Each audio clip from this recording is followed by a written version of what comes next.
नमस्कार, विराट 24 न्यूज में आप सभी का स्वागत है। मैं हूं आपके साथ उमेश।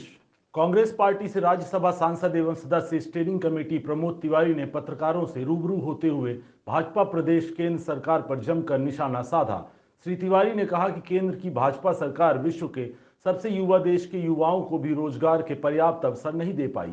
देश के प्रत्येक परिवार को महंगाई की आग में झोंक दिया गया। किसानों को आमदनी दोगुनी करने का झांसा दिया गया। समाज के पिछड़े दलित आदिवासी वर्गों को तरक्की के पर्याप्त अवसर नहीं दिए। अवसर दिया तो बस अपने धन्ना सेठ दोस्तों के लिए सृजित किए गए और सब नाकामियों पर पर्दा डालने के लिए भारत को नफरत, निराशा और नकारात्मकता के दलदल में झोंक दिया है। अब भारत को हर स्तर पर तोड़ा जा रहा है और देश के संसाधनों का रुख मुट्ठी भर लोगों की ओर मोड़ा जा रहा है। श्री तिवारी ने कहा कि अब कांग्रेस पार्टी इस भारत जोड़ो अभियान को और अधिक व्यापकता प्रदान करने के लिए समूचे देश में 26 जनवरी से 26 मार्च तक एक जनसंवाद कार्यक्रम हाथ से हाथ जोड़ो अभियान चला रही है, जिसका नेतृत्व ब्लॉक कांग्रेस कमेटियां कर रही हैं, जहां जनता का भारी समर्थन मिल रहा है। आइए आपको सुनाते हैं आयोजित पत्रकार वार्ता में किस तरह के आरोप लगाते हुए सरकार को घेरने की कोशिश की जा रही है। कमलनाथ जी प्रदेश अध्यक्ष के साथ और हमारे जो जेपी अग्रवाल जी हैं प्रभारी, उनके साथ भोपाल में हो चुकी है। मुझे प्रसन्नता है इस बात की कि बहुत सी जगहों पर इस यात्रा का जो उद्देश्य है और जो मंतव्य था या जो बैठक में हम लोगों ने तय किया था वो प्रारंभ हो गया और 26 जनवरी को कमलनाथ जी ने बगल के एक गांव में झंडारोहण करके इस यात्रा की शुरुआत भी कर दी थी। आदरणीय दिग्विजय सिंह जी भी भरपूर प्रयत्न कर रहे हैं, उनको भी जितना बन सक रहा है वो कर रहे हैं। वो तो खैर संयोजक ही थे भारत जोड़ो यात्रा के और लगातार वो चले।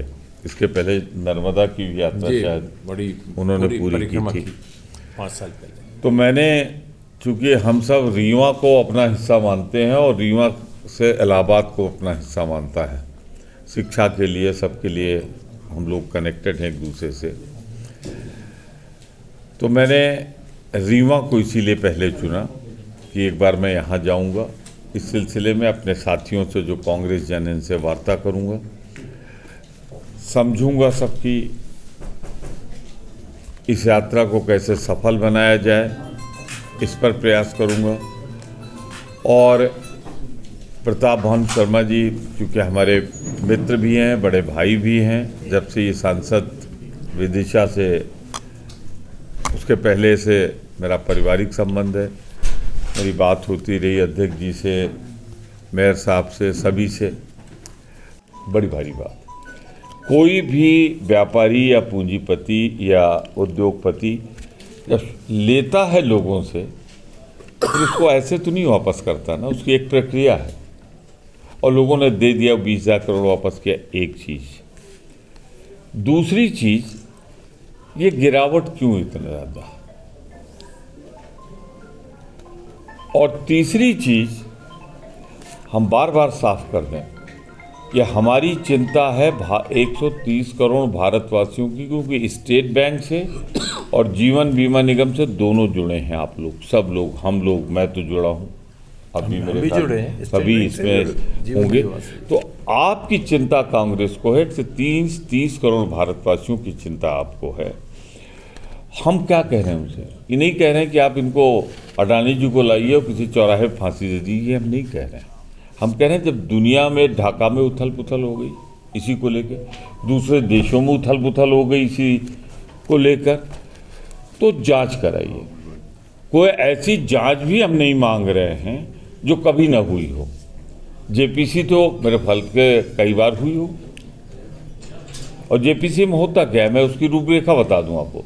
सदस्यों के पार्टी के अनुपात में सदस्य निर्धारित हो जाते हैं 20, 25, 30, तो उसमें भाजपा का बहुमत होगा, एक चीज़। फिर हम कह रहे हैं नहीं मत करो, जेपीसी नहीं करना चाहते हो तो आप एक काम कर लीजिए। भारत के मुख्य न्यायाधीश जो आपके कार्यकाल में नियुक्त हुए हैं, पहले तो इलाहाबाद हाई कोर्ट के चीफ जस्टिस थे, इन्हीं के कार्यकाल में सुप्रीम कोर्ट गए और इन्हीं कार्यकाल में चीफ जस्टिस बने, वो अनुश्रवण करें, वो इस पर नज़र रखें, मॉनिटरिंग करें और ये जो आरोप उभर कर पूरे देश और दुनिया में आए हैं, इसकी जांच हो जाए। तो जांच की मांग कर रहे, ज़्यादा कुछ मांग ही नहीं रहे। जांच में अगर कोई बात उभरे तो फिर 130 करोड़ भारतवासियों का हित के लिए ये लड़ाई हम सदन में भी लड़ेंगे और सदन के अलावा सड़क पर भी लड़ेंगे। क्योंकि एक चीज़ बहुत से लोग शायद समझ ना पा रहे हो इसको, आप लोग तो समझते होंगे पत्रकार लोग, कि ये अगर कोलैप्स हुआ तो वो कांग्रेस का जो आरोप था कि आम किसान से, आम मजदूर से, आम कर्मचारी से लेकर पूंजीपतियों की तिजोरी तक भारत की संपदा पहुंचाई जा रही है, धन पहुंचाया जा रहा है। तो कहीं अगर वो तिजोरी कोलैप्स हुई, 1% में ज़्यादातर धन पहुंच चुका है, 1% टोटल पॉपुलेशन में, अगर वो तिजोरी कहीं कंप्लीट हुई तो भारत का भविष्य कोलैप्स कर जाएगा। तो ये एक बहुत गंभीर मसला है और इसीलिए मैं कहता हूँ ये 10-20 साल, 25 साल या मोदी गवर्नमेंट के 8 साल, 9 साल का नहीं है, ये इस शताब्दी का, इस सेंचुरी का, उसके पहले तो शायद ही हुआ हो सकता है इतिहास की सबसे बड़ी घोटाला हो, और मैं इसे घोटाला नहीं मानता। मेरा आरोप है कि ये इस भारत के अर्थव्यवस्था के इतिहास की सबसे बड़ी जनता के पैसे पर डकैती। मेरे पास आधार है, मेरे पास सबूत है, जिन्हें मैं पार्लियामेंट में रखूंगा। अभी तो हम सिर्फ एक डिमांड कर रहे हैं, मोदी जी उधर, 9% उधर, उसके बाद भी तो आप देखो ना भैया, 57-58% लोग अगर एक हो गए तो मोदी जी शतक नहीं बना पाएंगे, नीचे आ जाएंगे। अब जैसे मध्य प्रदेश है, 1 सीट मिली थी, अब आप घर जाइएगा, पूछिएगा आज आटा किस भाव आया और दाल किस भाव आया, उसके बाद 1 सीट नहीं मिलेगी।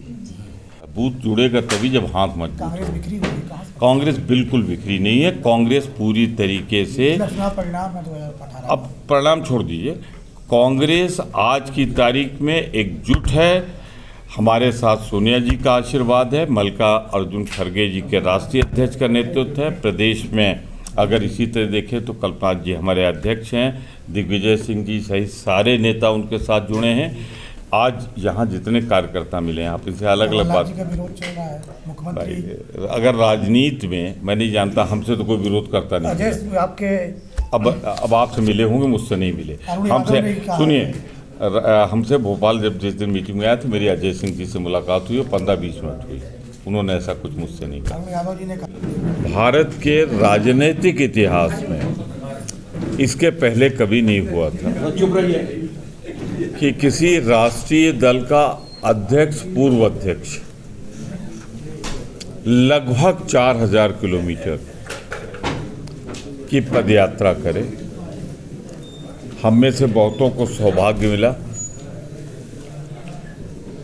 कन्याकुमारी में भी, केरल में भी, मैं तो मध्य प्रदेश भी आया था, उज्जैन, राजस्थान जहाँ से सांसद हूँ मैं वहाँ भी रहा, उत्तर प्रदेश मूलतः जहाँ से हूँ वहाँ भी उनकी यात्रा में रहा, हरियाणा में भी रहा, कश्मीर में भी रहा।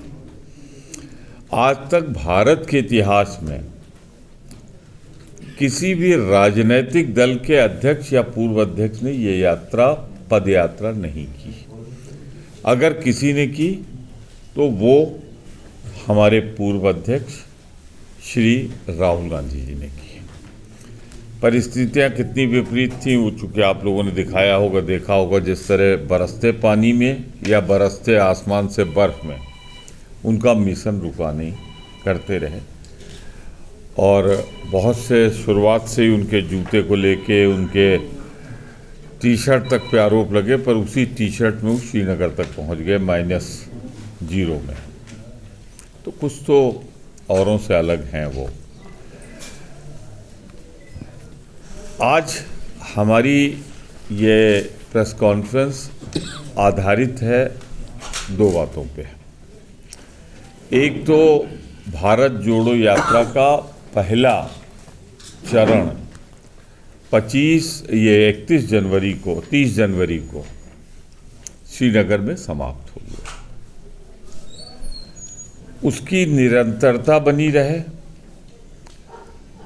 जिस उद्देश्य से निकली है उस उद्देश्य पे कांग्रेस जन प्रयास करते रहे। इसीलिए अब एक इसी से जुड़ी हुई, इसी की निरंतरता शब्द जब मैंने इस्तेमाल किया है तो उसी यात्रा का आप कह सकते हैं ये बढ़ रही आगे, हाथ से हाथ जोड़ो अभियान, हाथ से हाथ जोड़ो अभियान। इसका ही मतलब नहीं कि ऐसे हाथ जोड़ लो, इसका मतलब है कि हर दरवाजे, हर पोलिंग बूथ, हर गांव सभा, हर न्याय पंचायत, हर ब्लॉक जिले में जहां विशेष रूप से राहुल जी की पदयात्रा जहां से नहीं गुजरी जिन हिस्सों में, वहां हमारे कांग्रेस जन जाएं। एक और यात्रा हम लोग अभी न डेट है, न कार्यक्रम है, न कोऑर्डिनेट है। प्रयास है कि गुजरात से लेके अरुणाचल तक, ये पुराना आसाम में राहुल जी एक यात्रा और करें। ये पूरब से पश्चिम तक थी, वो उत्तर से दक्षिण तक होगी। लेकिन उसके बारे में सिर्फ मैं ये कह सकता हूँ कि इस समय हम लोग उस पर मंथन कर रहे हैं, कब होगी, कैसे होगी। जैसे कुछ कार्यक्रम बनेगा सबसे पहले मीडिया को ही हम बताएंगे और उस कार्यक्रम में मीडिया का भरपूर सहयोग रहा।